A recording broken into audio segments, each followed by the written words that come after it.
Fala, peregrino! Seja muito bem-vindo aqui ao canal Fatos Maçônicos. Nesse dia de hoje, nesse vídeo de hoje fantástico, maravilhoso, né? Nós vamos falar sobre uma questão interessante, né? Maçonaria com o avanço dos graus. Será que o irmão pode se considerar uma pedra bruta ainda, né? Ou pode se considerar que não é mais uma pedra bruta? Então vamos entender com bastante profundidade essa questão, né? Se você está chegando aqui agora, certo? Eu vou fazer um pedido, né? Faça a sua inscrição aqui no canal Fatos Maçônicos, que é um canal que é dedicado, né? Eu me dedico a falar sobre as questões da maçonaria, né? Maçonaria é uma corrente, na verdade, né? Que busca trazer a alta intelectualidade, né? Eu falo assim, a maçonaria é o recipiendário, né? Do autoconhecimento humano. Né? Eu sou o Luiz Miller, sou mestre maçom e faço parte dessa ordem maçônica universal há vários anos, sou um escritor e tal, né? Aquele negócio todo, né? Me dedico à pesquisa profunda da questão.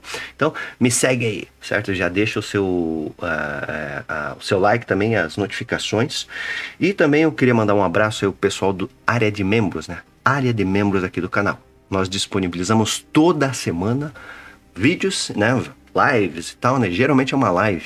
E também material bacana aí para o pessoal aumentar o seu acervo de conhecimento e a gente vai destrinchando uma série de coisas aí, certo? Então nós temos aí hoje a pergunta é do nosso Beto Brock. Aqui, ó, vamos lá. Beto Brock perguntou o seguinte, que é bom dia, boa tarde, boa noite, né?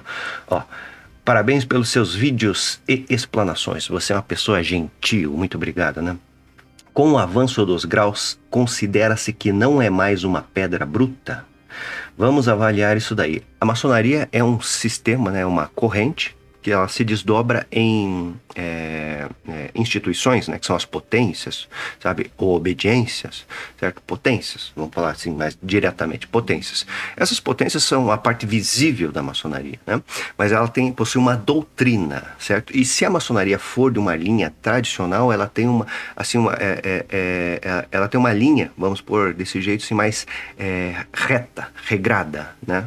Certo? Então é isso que a gente vê, né? Por isso que tem que ter um pouco de cuidado com essa questão de regularidade no sentido iniciático da coisa, né? Porque existe maçonaria liberal que é regular, certo? Então que trabalha dentro dos parâmetros, então, mas às vezes não tem o reconhecimento por potência, mas isso é um outro assunto, certo?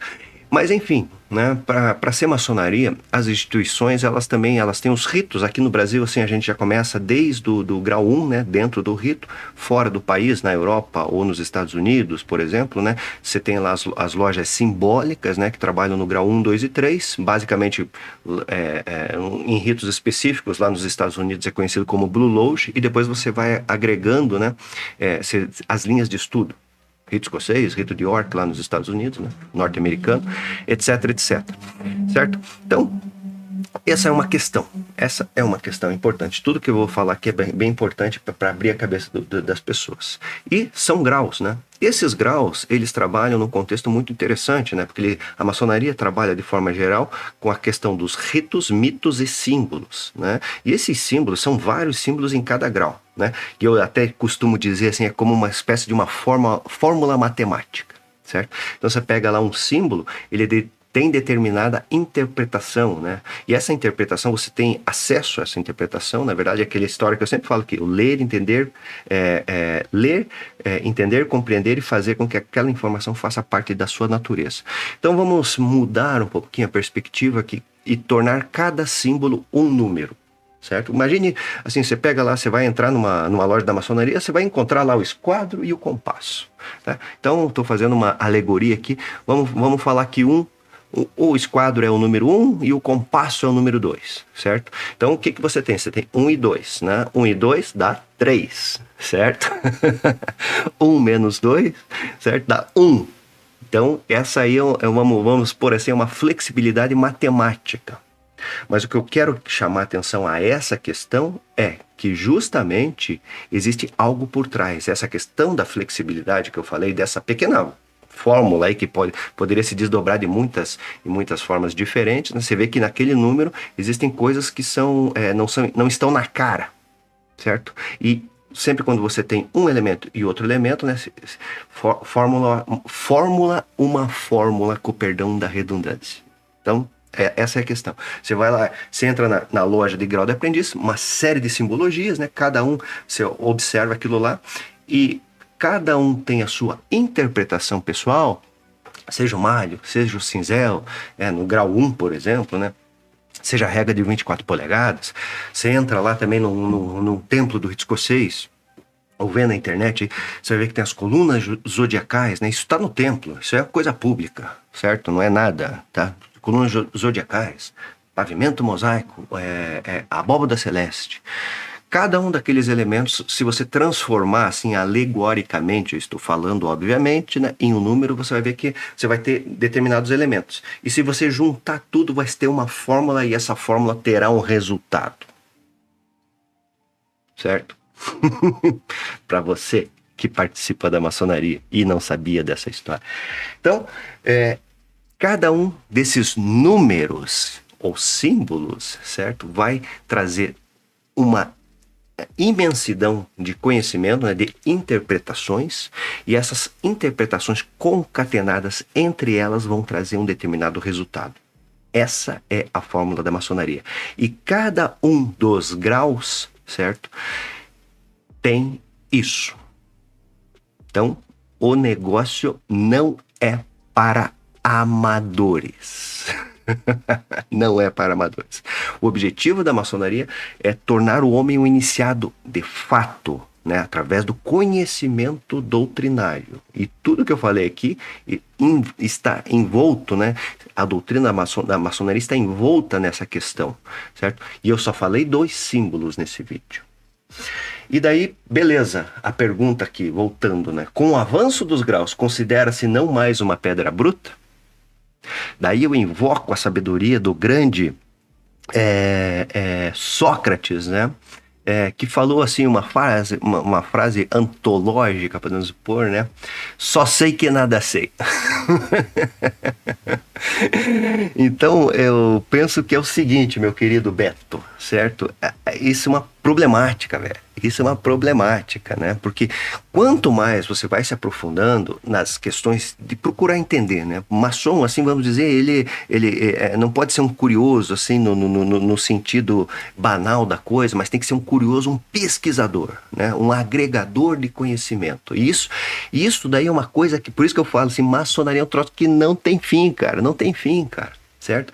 Por quê? Por que eu falo isso? Eu já estou há muitos anos, mais de décadas, né? Já participei de várias linhas de maçonaria, várias linhas de estudo, né? Que são os ritos, que daí, na verdade, eles têm assim uma forma, vamos dizer, quase que a essência acaba não mudando, mas a forma de apresentação muda, né? Isso tem um determinado impacto, né? Você pega lá, por exemplo, o grau 13, né? Do rito escocês, ou do rito adoniramita, que é o maçom do Real Arco, né? E você pega você pega o arco real inglês, por exemplo, né? É um grau que tem o mesmo nome, inclusive, né? Só que você vê a mudança significativa, né? Se você observar e praticar um determinado grau numa ordem de classe, né? Ou seja, esses graus que são concatenados, né? Dentro de uma loja de perfeição, por exemplo, aí, que é o rito escocês, rito adoniramita, rito brasileiro, né? Tem todos esses graus. Tá? E tem outros ritos que também têm graus similares ou estão agregados, esse conhecimento desse grau está agregado dentro de outro grau. Então, olha a treta, certo? Ou você pegar a raiz inglesa, né, que traz o grau, assim, descaradamente, a doutrina do grau, né? São pontos de vista, eu quero dizer com isso, né? Então, a dificuldade disso daí. Então, a maçonaria, basicamente, é uma linha de estudo, cara, que você nunca vai parar de estudar. Certo? E quanto mais você estuda, mais você descobre coisas. Como é que os caras faziam isso daí, né? Como que era o grau de aprendiz, né? Você pega o rito escocês, por exemplo. Como que era o grau de aprendiz lá no começo, né? Quando se institucionalizou lá o rito escocês. Será que os caras faziam o grau 1? Né? Você vai chegar à conclusão que não. Certo? Porque o Supremo Conselho de Charleston, por exemplo, em 1801, né? Já na criação, já colocou essa determinação que o rito escocês lá nos Estados Unidos, por exemplo, trabalharia do grau 4 ao 33, certo? E o 33 é um colegiado lá, são 33 pessoas, dependendo da jurisdição, né? Tem a jurisdição sul e norte, né? É um colegiado, e depois tem um agregar lá que vai em Washington. Cara, olha, essa questão estrutural, assim, é bem complexa, né? Mas enfim, né? Tinha o grau 1 naquela ocasião? Não, mas aqui no Brasil se pratica. Então, você vê que a coisa lá na França, se pratica? Se pratica. Tem o Supremo Conselho separado? Também tem. Então, cara, é muito diverso, né? Se você começar a observar essas coisas, você vai ver a diversidade e a profundidade e as linhas de estudo que vão te trazer. Daí você tem que se dedicar. Pô, eu vou estudar história, certo? Muitos se dedicam ao estudo da história. Vou estudar simbologia, como eu gosto, por exemplo. Eu gosto de tudo, né? Eu vou estudar antropologia, sobre o viés da antropologia, como que essa sociedade foi se desenvolvendo, como os ritos foram se desenvolvendo. Daí você tem que conhecer a história e conhecer o comportamento dos maçons naquele determinado tempo e o que levou a determinadas alterações. Então, cara, é muito complexo o negócio. Ou seja, resumo da ópera aqui, respondendo sua pergunta, eu creio que não. Claro que você vai melhorando, né, o seu aspecto, né? Você vai, é quase que tem uma alegoria, né, da escada, né, da escada dentro da maçonaria, certo? Em determinados graus, isso é descarado, né, certo? E numa interpretação muito literal da questão, você vai subindo um degrau da escada. Certo? Imagine você que tem um ponto fixo ali, né? Se está olhando ele daqui, eu sempre falo, isso daí é importantíssimo, né? Porque dependendo do ponto de vista, né, o ponto de referência que a pessoa tem a respeito da maçonaria, a sua interpretação ela pode estar correta ou totalmente equivocada. Né? A gente vê, por exemplo, daí tem os problemas, né, dos sistemas maçônicos, né, que acabaram recebendo muitos enxertos, por exemplo, no século XIX, certo? De ocultismo, né, de superstições, né, que começaram a surgir dentro do seio, né, dos graus da maçonaria e dos sistemas maçônicos e da maçonaria em si, né? Então você vê muita coisa supersticiosa, né? E isso aí é um contrassenso total, na minha opinião, porque a maçonaria justamente é uma instituição que visa combater, né? Ela trabalha através da lógica e da razão, certo? Conhecimento, lógico e razão, certo? Apontando para a metafísica, né? Certo? Então, essa é a direção que a maçonaria toma. Não é uma direção de supersticiosa, né? De coisas que não têm a mínima explicação. Então a maçonaria de fato teria que fugir de toda essa problemática supersticiosa. Isso é um fato, né? Mas infelizmente a gente vê muitas coisas se propagando até dentro das organizações maçônicas, né? Irmãos que são de fato supersticiosos, né? O cara olha lá um negócio, aquilo lá traz mal agouro, por exemplo, aquilo lá, sabe? E enfim, cara, é um problema, certo? Então essa questão, você pode até não ser aquela pedra bruta, né? Mas nós estamos há muitos anos-luz em atraso em questão de conhecimento, né? Que se você pegar na maçonaria, tem vários irmãos que têm vários cargos administrativos ou cargos em Supremo Conselho ou graus, assim, últimos graus dos sistemas, né? Mas infelizmente verdadeiros iniciados é muito difícil de você achar, né? Por conta dessa questão complexa, né?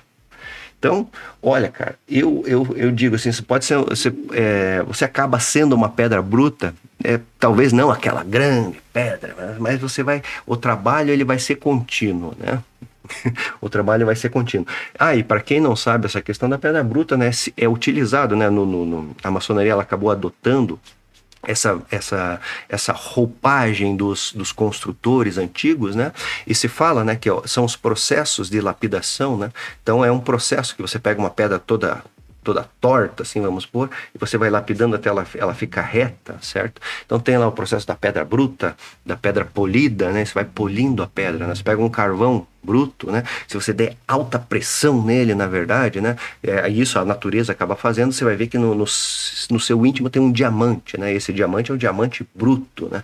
Que se for trabalhado, né? E a maçonaria trabalha através da questão da doutrinária, ele pode se tornar um diamante bonito, grande, né? Que eles põem nos anéis aí das mulheres, né? Usa aqueles anéis gigantescos, não, esse aqui não tem diamante.